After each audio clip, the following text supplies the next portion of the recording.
शासकीय आणि कामगार योजनेतील लाभार्थ्यांकडून शस्त्रक्रियेसाठी अतिरिक्त रक्कम घेत असल्याचा आरोप करत वंचित बहुजन आघाडीच्या कार्यकर्त्यांनी विश्रामबाग चौकातील आदित्य मल्टीस्पेशालिस्ट हॉस्पिटलची तुफान तोडफोड केली। यावेळी संतप्त झालेल्या कार्यकर्त्यांनी हॉस्पिटलच्या काचांसह इतर साहित्याचं नुकसान केले।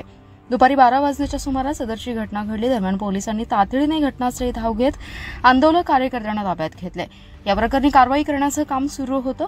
विश्रामबाग चौक येथे डॉक्टर शरद सावंत यांचे आदित्य मल्टीस्पेशालिटी हॉस्पिटल आहे। या हॉस्पिटलमध्ये विविध योजनेतून शस्त्रक्रिया करण्यात येतात। जिल्ह्यातील काही गावांमधून या ठिकाणी रुग्ण हे शस्त्रक्रियेसाठी दाखल झाले होते। या ठिकाणी सदरचे उपचार योजनेत बसत नाहीत म्हणून वंचित बहुजन आघाडीकडे तक्रारी आल्या। यानंतर आज दुपारी 12 वाजण्याच्या सुमारास वंचित आघाडीचे कार्यकर्ते घोषणाबाजी करत हॉस्पिटलमध्ये घुसले। यावेळी संतप्त झालेल्या काही कार्यकर्त्यांनी हॉस्पिटलच्या काचांची तोडफोड केली। यावेळी आंदोलकांनी घोषणाबाजी करत रुग्णालयाच्या काचांवर दगडफेक केली। त्याचबरोबर रुग्णालयातील कर्मचाऱ्यांवर हल्ला करत मारहाण केली। या घटनेची माहिती मिळताच विश्रामबाग पोलीस घटनास्थळी दाखल झाले। त्यांनी सर्व आंदोलकांना ताब्यात घेतले। भर दिवसा घडलेल्या या घटनेनंतर तणावाचं वातावरण होतं। दरम्यान रुग्णालय आणि आंदोलकांकडून एकमेकांवर आरोप प्रत्यारोप करण्यात आले। सदरची तोडफोड ही निषेधार्ह असून केवळ खंडणी मागण्यासाठी हा प्रकार केल्याचा गंभीर आरोप डॉक्टर शरद सावंत यांनी केलाय।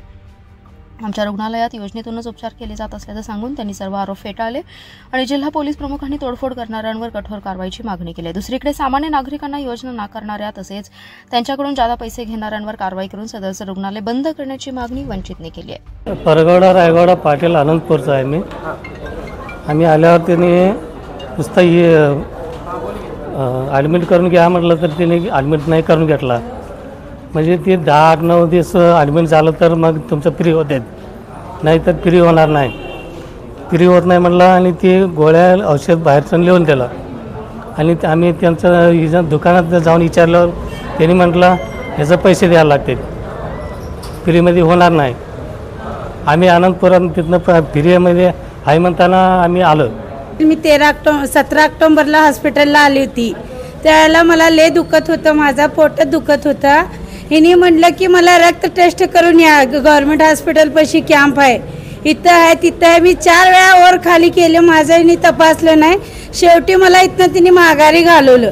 त्यावेळेला आमच्यापाशी पैसे नव्हतं, आम्ही सिव्हिलला जाऊन ॲडमिट झालो इथनं। त्यावर मला हिने अजिबात घेतलं नाही। ती एक वर डॉक्टर आहे बघा, ती पोरग्यासारखं आहे। तो म्हणला, मी तिला म्हटलं जर कामगार संघटनेतला माणूस मेला तर तो ते मेलेल्या बॉडीचं रक्त टेस्ट केल्यावर पोस्टमार्टम करणार आहे का, तिला ही सुद्धा मी विचारलेलं आहे। तक्रार असेल, त्यांना जर का तक्रार असेल, हॉस्पिटलमध्ये पैसे घेतलेले तक्रार असेल तर त्यांनी त्या योजनेच्या माणसाने तक्रार करावी, योजनेच्या माणसाची चर्चा करावी। असं चुकून जरी झालं असेल तर आम्ही त्यांचे पैसे परत करू, परंतु आम्ही त्यांचे पैसे न घेता असा आरोप ठेवून प्लॅन करून आमच्यावर केलेला आहे। हे 100% माझं आणि याच्या तळाशी कोण आहे हे काढावं एवढीच माझी SP साहेबांना विनंती आहे। सर, माझी SP साहेबांना पोलिसांना विनंती आहे, याच्या तळाशी कोण आहे असे प्रकार करणाऱ्याच्या तिथंपर्यंत साहेबांनी पोहोचून त्याला ठेचावं, आमची एवढीच मत आहे। पूर्वनियोजित आहे असं वाटतं तुम्हाला? हो, 100% पूर्वनियोजित आहे sir.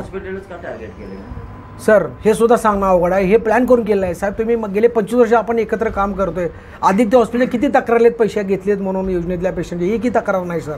Not a single complaint आजपर्यंत आमच्याबद्दल आहे, एकही तक्रार नाही सर। हे जाणून बुजून हे प्लॅन करून आमच्यावर केलेलं आहे। मी साहेबांना विनंती करतो, SP साहेबांनी सर्वांना या तळाशी कोण आहे याची माहिती काढून त्यांना तुम्ही हे करणं गरजेचं आहे। आणि हे आमच्याकडनं पैसे उकळण्यासाठी या लोकांनी केलं आहे, हे सुद्धा माझं मत आहे सर। हा पैसे उकळण्याचाच प्रकार आहे। नाही अविभाई, हे पैसे उकळतात, हे कायशे खंडणीसारखा प्रकार आहे हा सर। आणि असं होतं, हॉस्पिटलमध्ये जायचं, दंगा घालायचं आणि परत हॉस्पिटलच्या लोकांना पैसे मागायचे। याच्या तळाशी SP साहेबांना काय? विश्रामबाग येथील आदित्य हॉस्पिटल येथे वंचित बहुजन आघाडीच्या काही कार्यकर्त्यांनी अचानकपणे येऊन त्यांच्या मागण्यांच्या अनुषंगाने मोडतोड केलेली आहे। त्या अनुषंगाने आम्ही तात्काळ घटनास्थळावर पोहोचून वंचित बहुजन आघाडीच्या काही कार्यकर्त्यांना ताब्यात घेतलेला असून कायदेशीर प्रक्रिया करीत आहोत।